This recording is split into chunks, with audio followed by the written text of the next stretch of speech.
Mesdames et messieurs, bonjour à tous. Je regrette de ne pas pouvoir être parmi vous aujourd'hui, mais j'avais des engagements pris de longue date au moment où M. Luis Comerón Graupera, Presidente del Consejo Superior de Colegios de Arquitectos de España, m'a fait cette proposition d'intervention. Il m'a été demandé d'évoquer avec vous ce qu'est le CAUE, le Conseil d'architecture, d'urbanisme et de l'environnement, issu de notre loi de l'architecture de 1977, et l'importance, à mes yeux, de la qualité du bâti pour notre société et les critères qui permettent de la définir. Je vais donc vous parler d'architecture, de culture, moi qui suis agriculteur dans les Alpes. Mais finalement, le toit et l'alimentation sont deux ingrédients indispensables à nos existences. C'est en tant qu'élu du département de la Haute-Savoie que je me suis retrouvé à présider son CAUE, puis l'Union régionale des CAUE, puis la Fédération nationale des CAUE. Ces mandats me permettent de faire le lien entre tout ce qui me passionne finalement, la qualité de vie de nos concitoyens, qui va de pair avec la santé de notre terre. L'exemple français du Conseil d'architecture, d'urbanisme et de l'environnement, tout d'abord. Assurer et adapter à son temps un service gratuit de l'architecture, de l'urbanisme et de l'environnement, accessible à tous, quelle que soit sa condition, où qu'il soit sur le territoire français. C'est le défi que relèvent depuis plus de 40 ans les CAUE. Retour sur une loi visionnaire. 1975. Nous sommes alors dans une France en pleine croissance démographique, économique, urbaine. Mais les grands ensembles, signes de modernité au moment de leur construction après-guerre, finissent par être rejetés par les Français qui les accusent de défigurer les villes.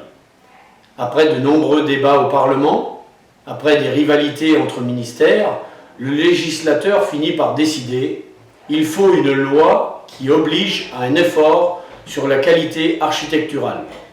Ce sujet entre alors pour la première fois dans le débat public. C'est la loi sur l'architecture de 1977 qui s'en charge. Elle s'ouvre avec ces mots puissants au point qu'ils demeurent inchangés aujourd'hui. L'architecture est une expression de la culture. La création architecturale, la qualité des constructions, leur insertion harmonieuse dans le milieu environnant, le respect des paysages naturels ou urbains, ainsi que du patrimoine, sont d'intérêt public. Elle fait plusieurs avancées majeures. Elle inscrit le caractère d'intérêt public de l'architecture. Elle reconnaît que l'apport de la discipline n'est pas que matériel. Elle marque la volonté de ne pas réserver à une élite et responsabilise la politique dans le sens noble du terme.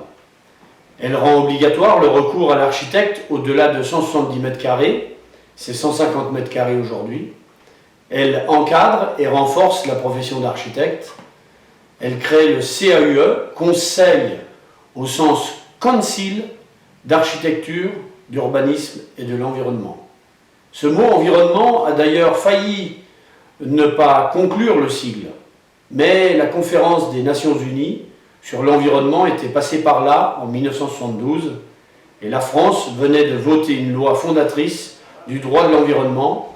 Quelques parlementaires convaincus ont alors fait ce lien entre architecture et environnement. Les 93 CAUE créés au fil du temps à l'initiative des responsables locaux ont présidés par un élu local, maillent aujourd'hui la quasi-totalité du territoire français. Leur mission, informer, sensibiliser, conseiller et former une grande diversité de publics. Les particuliers et le grand public, les élus et les agents des collectivités locales, les services de l'État, les professionnels privés de la construction et de l'aménagement, les milieux de l'enseignement. Ils sont interdits de maîtrise d'œuvre. Ils aident à la définition des projets et laissent ensuite la maîtrise d'œuvre agir. Ils alertent sur des enjeux locaux, ils accompagnent la montée en compétence des maîtres d'ouvrage. Ils aident le privé à préciser ses besoins, à passer commande à un professionnel privé avec une approche culturelle et pédagogique. Donnent goût aux questions ayant trait à l'architecture, l'urbanisme, le paysage, l'environnement. éduquent les citoyens à la participation. Les CAUE écoutent les besoins du terrain et relayent en même temps les politiques publiques nationales. C'est une ingénierie de projet et un acteur culturel à la fois. Comment est financé le CAUE? La mission d'intérêt public correspond à un financement assis sur une taxe. Et puisque l'acte qui modifie le plus notre cadre de vie est l'acte de construire, cette taxe est assise depuis le début sur la fiscalité liée au permis de construire et d'aménager. En moyenne, cette taxe s'élève à environ 200 € par projet. Son fonctionnement. Les CAUE ont un statut type qui décrivent notamment son conseil d'administration. Tous les acteurs du cadre de vie y sont représentés. L'État, les collectivités locales, les professionnels et la société civile du département. C'est aussi un lieu d'échange et de débat dans le territoire départemental. Les CAUE appartiennent à tous et leur posture est neutre et objective. Ils sont des équipes de professionnels pluridisciplinaires d'environ 8 personnes en moyenne par département. Conclusion, les 4 lettres du CAUE en chiffres. Chaque année, les CAUE reçoivent environ 67 000 particuliers. Ils conseillent 6 500 collectivités locales, communes et groupements de communes, sensibilisent plus de 62 000 élèves de la maternelle jusqu'au lycée à l'architecture, l'urbanisme et l'environnement. Ils forment 7 000 stagiaires, professionnels, élus ou agents. Les CAUE, ce sont aussi plus de 700 rendez-vous culturels, des visites de sites, des participations à des émissions de radio locales, des concours d'idées, des publications. Aujourd'hui, la qualité de notre cadre de vie individuel et collectif passe par la rénovation urbaine, la performance énergétique, la préoccupation climatique, la maîtrise des budgets, la préservation des ressources naturelles, le numérique. Ils vont là où personne n'est encore, ou n'est plus, là où on ne les attend pas, mais où l'intérêt public est fragilisé, là où il faut expérimenter ou innover pour fabriquer le monde de demain. Qui dit qualité de vie, dit qualité du cadre de vie. La qualité du bâti, le fruit de toute une chaîne d'acteurs. L'enjeu est le suivant.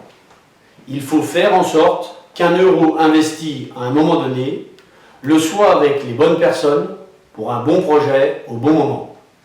Pour garantir cela, il faut plusieurs intervenants qui, in fine, sont co-responsables du résultat.